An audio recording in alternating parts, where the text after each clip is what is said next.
This is a PAWS shelter tour to show how we have completed the protections against storms, completed all the protections against storms, and what are the future plans to avert another disaster. What is the readiness? What is the plan? We will try to show this. During the daytime we do not get the time to shoot such videos, so kindly bear with us with the less illumination. This, as you see, is an external kennel which is built close to our gate. A kennel that has got 8 cells, double occupation cells on one side and triple occupation cells on the other side. This is a roof that you see slanting downwards this side, and on the other side the roof is slanting downwards towards the rear side of the kennel, and in between there is a passage without any roof. We will go there and explain what we are planning to do there. This kennel was flooded during Amphan up to 1 foot depth of water, and all the dogs were standing in knee-deep water. They had to be rescued out from there and taken into the main building that you see over there. We'll now go inside this external kennel and show you what we want to do. Here is the entrance to this external kennel. A grill gate which prevents any escape of dog. On this side you see 1, 2, 3, 4 cells. On this side similar 4 cells. 1, 2, 3, 4. And over here in the middle there is no roof. So now we have a plan to, number 1, build a drain behind this series of cells. Behind this series of cells leading up to this place, and this little barrier built here will be temporarily removed to bring the drain in from this side. And we want to dismantle these yellow colored fiber sheets on the roof. These are already worn out. These are 1 year old and ravaged by 3 storms, if I remember correctly. So we will have a roof continuous right from here. This portion of the roof will be raised 1 foot higher, and the new roof with metal sheeting just like this of a heavier quality. This was of cheap quality. Heavier quality metal sheet right from here and sloping downward towards the rear. It will have a continuous roof covering the kennels as well as the passage in between, which will allow easy supervision for the staff during rains. This passage leading up to the kennel door will remain open to sky. That will not be required to be covered. At this moment we do not see any such requirement. The drain will come from that corner where you see the bucket. It will come from the rear side of the kennels and come this way along this line. A pretty deep drain with brick walls, and it will end here. From here there will be an underground pipe laid across this patch leading up to the place where you see a rickshaw. A rickshaw is parked here. It had brought materials to the shelter and the fellow parked it overnight. And from here the open drain will continue right up to the edge of that kennel, where we will have a deep pit where a diesel pump will be installed there to throw out all the water through a delivery pipe onto the open fields over there where there is plenty of low-lying area, and we will not have any problem of flooding in the main kennels. You see the main kennel over here. We'll go inside and have a better look of that as to how it has been developed, how it has been repaired completely from the damages caused by the storm. Before going inside, let's have a look at the roof of the external shed, kennel shed, that has been repaired completely with new sheeting, faultlessly worked, and there is no chance of any more leakage or dripping. The dogs over here will remain pretty dry.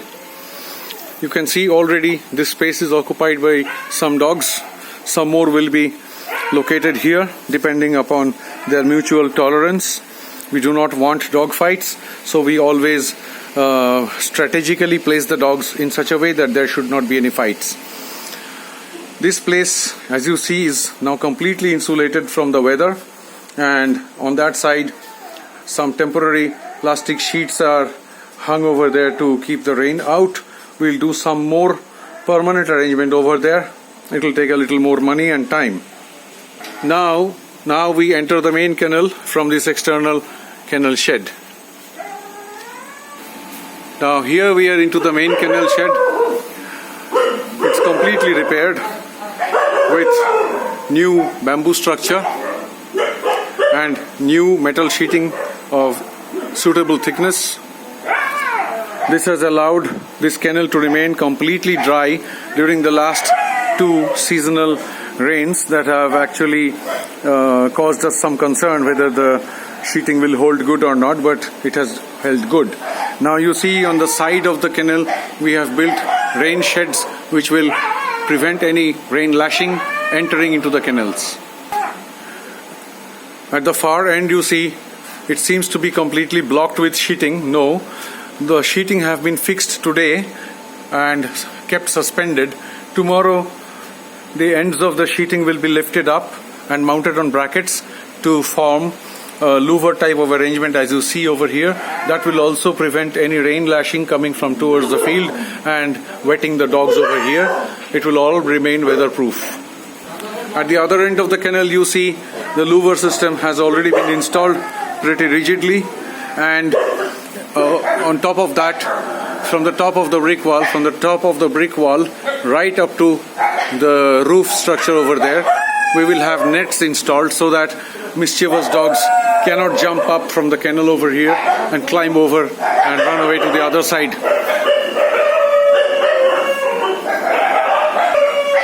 This kennel space is now made completely safe, and tomorrow onwards dogs will be populating this place as we are going to take in new admissions which had been stopped until we completed the repair. We could not take any new cases for a number of weeks.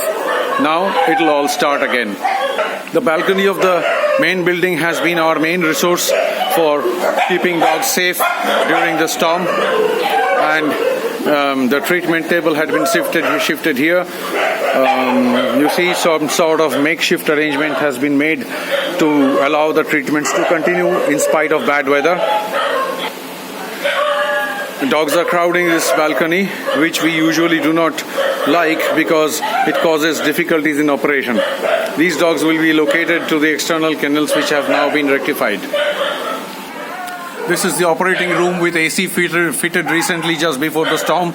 The AC has costed us more than 35,000 rupees to install. This is the operating table donated by one of our valuable members, and a few dogs are kept in this room, plus there's one staff who sleeps in this room. This is the medicine array. We keep all sorts of medicines in stock for a complete month. The autoclave that is used to heat and sterilize the surgical instruments before operations. That's the doctor's table where the doctor sits and writes prescriptions, and all the medical records and files are kept over there.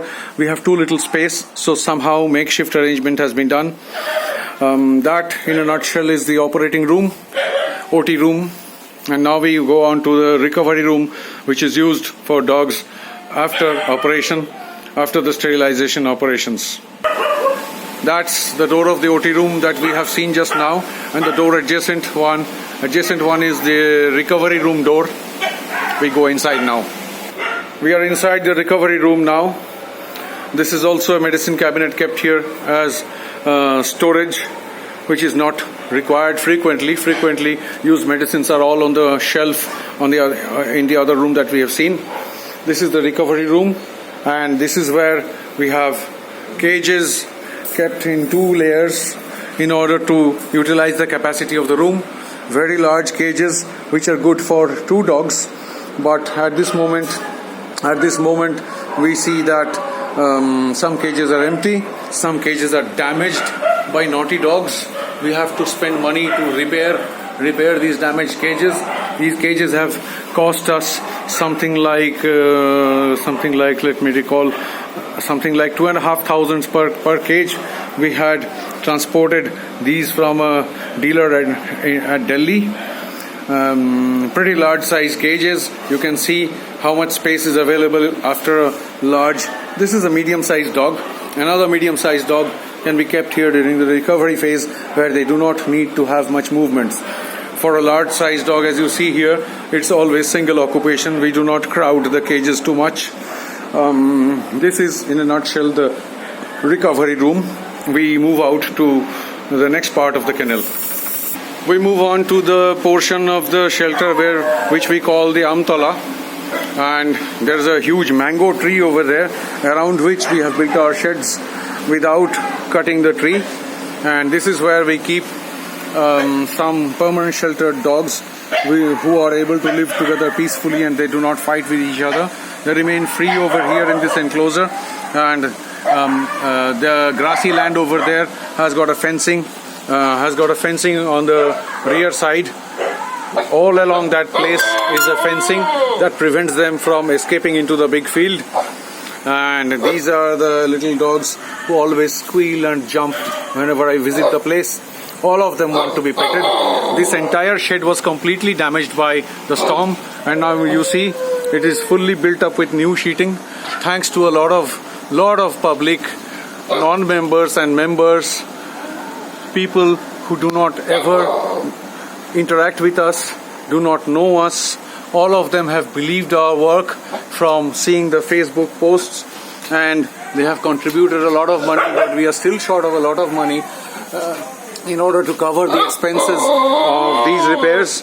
You can see the repair materials are still stacked there, and the work is continuing, not yet finished completely. That's the louver on the side wall of the main kennel, which we have seen from the inside. You can see it from the outside. It will allow pretty much good movement of air, so that there is no stale condition inside the kennel. This area we will be building single cell kennel rooms, kennel cells, just like the external one. We do not want this much of space to be wasted. 1, 2, 3, 4, 5, 6, 8. 8 kennels will be built along this edge of the pavement that you see, and opposite to that, on this side, there will be 6 kennels built, and that will be 8 plus 6, 14 permanent sheltered dogs of different types of disabilities will be living in single cells, and during the day they will be let loose for their walking around in this grassy plot where they can relieve themselves. They will have a much better quality of life, shielded from the weather. Presently this entire space gets flooded, and the rain lashing actually wets the dogs, so at that time we have a difficulty in relocating these dogs to 2 rooms over there. We'll go into the room to see the condition of those rooms a little while later. Right now we take a turn towards this space where we have the kitchen arrangement, and this is the kitchen supervisor who makes sure that he's the only one who is able to steal food and nobody else. Dry food of Drool's company stacked over here. This is what we feed the dogs these days for one meal, in order to economize on the cost of chicken, and this is pretty good in terms of economics because we are buying it at bulk rate directly from the manufacturer. This is the kitchen space, and then we see the staff room over here. Staff room roof was completely damaged with a lot of leaking, because at the center, at the ridge, the protecting sheets had been blown out. Now that also has been replaced. You see the shiny material there. That's the new ridge coping, we call it in technical terms. That's been fixed over there. There's no more leakage and no more dripping. This is the staff room for the live-in staff, 24/7 live-in staff, and also the CCTV control room, where the staff are able to see what's happening in the shelter. The CCTV system has also broken down during the storm. Some cables have to be changed and repaired. A lot of money will be required for that as well. New sheeting has been placed on top of the kitchen area here in one portion, where the earlier sheets were completely damaged by the storm. And then this is space adjoining the kitchen, where basically the cooked rice gets cooled before serving to the dogs. And here's a wood fire arrangement here for cooking the rice in bulk quantity. That's turning out to be much cheaper than LPG. This sheeting also has been completely replaced. This was open to sky actually, and we have now covered it with sheeting so that cooking arrangement for the dogs cannot suffer during the rains. It's all solidly built now, adequate ventilation there, and that's the toilet and bathroom arrangement for the staff. This area is also made safe and weatherproof. Now we enter the two rooms that are just beside the Amtala area, and let me show you another thing that we have got to do. This is the tree, and the roof sheeting has been fixed through it, and all these gaps have to be covered with a special technical method. That's also going to cost some money, and this work is still pending. We go into those rooms which we use for sheltering the dogs during the rain. Here, this is the space, sort of dump room also, for so many usable materials that some people have donated, some we have donated from our houses, some scrap material will be used at any time. And you see, this dog is very clever. She has found her way into the most comfortable space, and this is a place which can house something like 5 or 6 dogs during stormy condition. They have to be crammed into this room. This other room over here is also a similar room where always three permanent sheltered dogs are kept here, and obviously all of them want to be petted by me. That's why they are howling. This roof is damaged and dripping, so we have to remove this tiled roof and repair it completely with some structural repair also required to be done. The same condition of this roof. This is the same roof over here, and this roof continues into the staff room. The staff room portion has been repaired, but this repair has still to be done. It's still pending. So that's an overview of the Amtala kennel shed, which has been completely rebuilt. The roof, you can see, is of shining sheets. So this is how we have been now able to show all our donors as to how we have used their money to sort of rebuild the shelter roofs and make the shelter rainworthy and weatherproof to keep these little fellows happy and dry. Look at the way they're jumping up and down. I have to pat each one of them by turns. That is Alo, our blind dog, and then comes Adamus. Adamus also has to have his share of petting. Now I'll have to leave the shelter and publish this video.